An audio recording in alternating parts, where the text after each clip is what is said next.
Thank you, Rainer. Welcome again to Breakfast with Bob. My name is Bob Babbitt, Triathlete.com. We are here at the amazing Challenge Roth event where we had a spectacular race yesterday. The gentleman sitting next to me, two-time European Ironman champion, still holds a course record, 7:59 at Frankfurt. He's done it all. He was sixth at Ironman, I think, last year in Kona. Sixth last year? Yep. Mr. Timo Bracht. Timo, thank you so much for joining us this morning. How you doing? Hi Bob, I'm fine. A little bit shattered, but it's okay. I had a great night and 2 cups of coffee, and now I'm here. Now, you wanted a bratwurst, though. When were you thinking about getting a bratwurst? During the bike ride? Yeah, yesterday it was a kind of drama, my race, but that's all the sport of triathlon is. Often it's get good and often it's get bad. And yesterday I had a bike puncture and rear wheel. Yeah, the rear wheel was shattered, and I sat down at 10 to 12, 14 minutes, and somebody asked me if I need something, and I said to him, yeah, bring me a bratwurst. But I'm still waiting for the bratwurst. You're waiting for the bratwurst. You're waiting for the bratwurst not that much longer than you were waiting for a rear wheel. Once you got back on the bike and got going, how hard is it to, at that point you probably figure it's going to be very difficult to win this race. Giving someone like Dirk Bockel another 15 minutes is hard. How hard was it for you to maintain during the rest of the bike ride and the run? Yeah, at the point it happened. I was 2.5 minutes behind Dirk, and we were chasing for 80k. And my tactic was give him the advantage of this 2 or 3 minutes, and then catch him perhaps on the run. Right. So. All is getting fine at that moment, and after the puncture, it's a kind of when the computer is freezing. Right. So you need to press the reset button, and I pressed it. And after the reset, it takes a little time, and you hope the machine is coming, and I have a new picture, and the new picture of my motivation at that point was.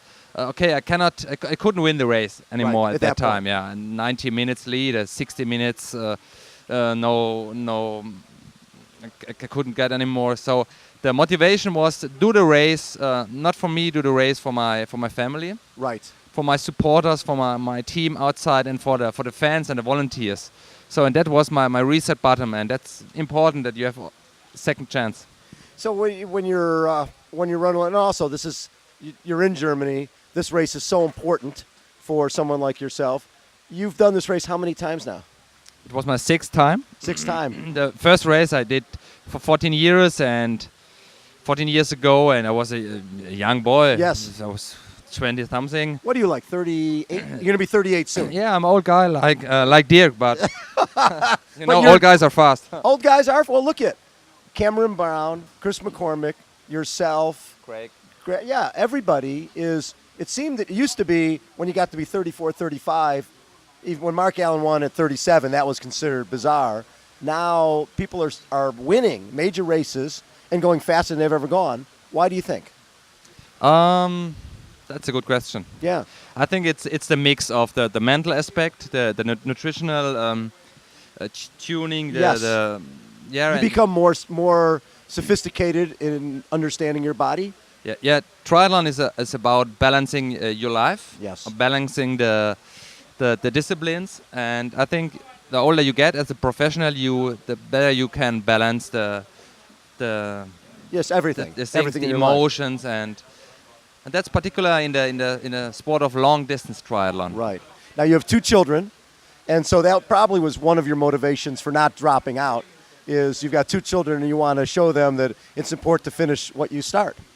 Yeah, the night before the race, my son is 11, my daughter is 7. She's at home, and my son came to me before I got to bed and said, "Dad, carpe diem tomorrow." That means seize the day. Seize the day. Yeah, that was all he said. I didn't know where he get this advice, but I thought about it at the race and said, "Yeah, that's right." And now what can you do? And once you flat, all you can do is make the most out of the rest of it. Yeah. You passed, I think, 6 or so people during the run, right? To run your way up into third place and still finish. You won the German championships. So running up through the field, that must have felt good. And in 2:44. Yeah, it's more fun to came from 8 to 3 than from 1 to 3. So Yes. in the end, I won the third place, and I get a lot of text messages and emails from people who are not involved in the sport. They Right. saw it yesterday in the TV live coverage in Germany, and they send me emails like you're the champion of the heart. And, Right. it's more inspirational race. Because you didn't give Yesterday, up. yeah. You didn't quit. And the other thing I enjoyed, the fact that you took third, running your way through the field, but also seeing Andreas Niedrig, Jürgen Zach, Lothar Leder, all the legends of German racing are still out there participating. That's great. Yeah, and that yesterday it was a great day for the sport of triathlon in Germany and all over Europe. And it's good that I had a part of that day. Right. With this particular race, Challenge Roth, what makes this race so special? At the press conference yesterday, I said "Rot is rot," and I love it. So it's like a kind of you cannot describe at all, like Hawaii. What is in Hawaii special? Yes. Okay, the heat, The wind, humidity, the history. Same like here. It's the kind of history thing. Yes. It's a course, the special conditions here. It's fast Yes, the crowds. and furious. Yes. The crowds, the media. Lots of media. And that's something you cannot describe. So you must feel it. Yes. So, and all I can say is, come on and Is take it the inscription. is it hard to be a German athlete at this race? Because it seems like all the pressure is going to be on the German athlete. I know Macca used to say that he loved coming here because he felt no pressure. It was always on Norman or someone or yourself. Do you feel that here, that there's more pressure because it's a major German race in Germany?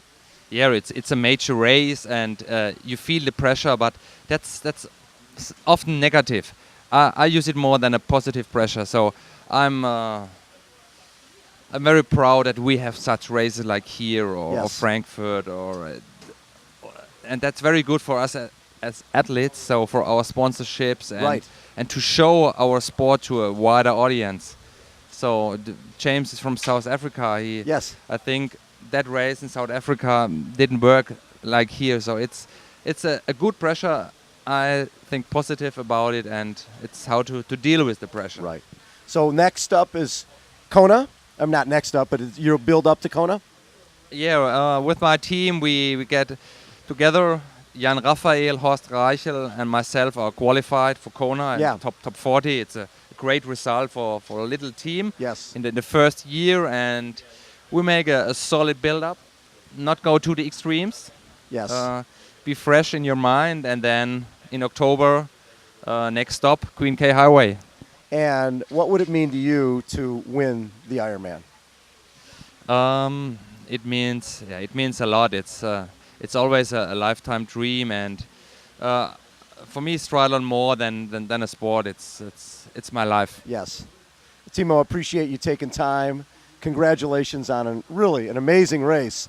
A lot of professionals would have simply gone, I got a flat, it's taken me 15 minutes, I'm out of the race, where you just reset and went up and ran your way up to third place. That's awesome. Thank you, Bob. All right. Mr. Timo Bracht has been our guest. This is Breakfast with Bob. My name is Bob Babbitt. We're at Challenge Roth. We'll be up on triathlete.com. And Rainer, take us out.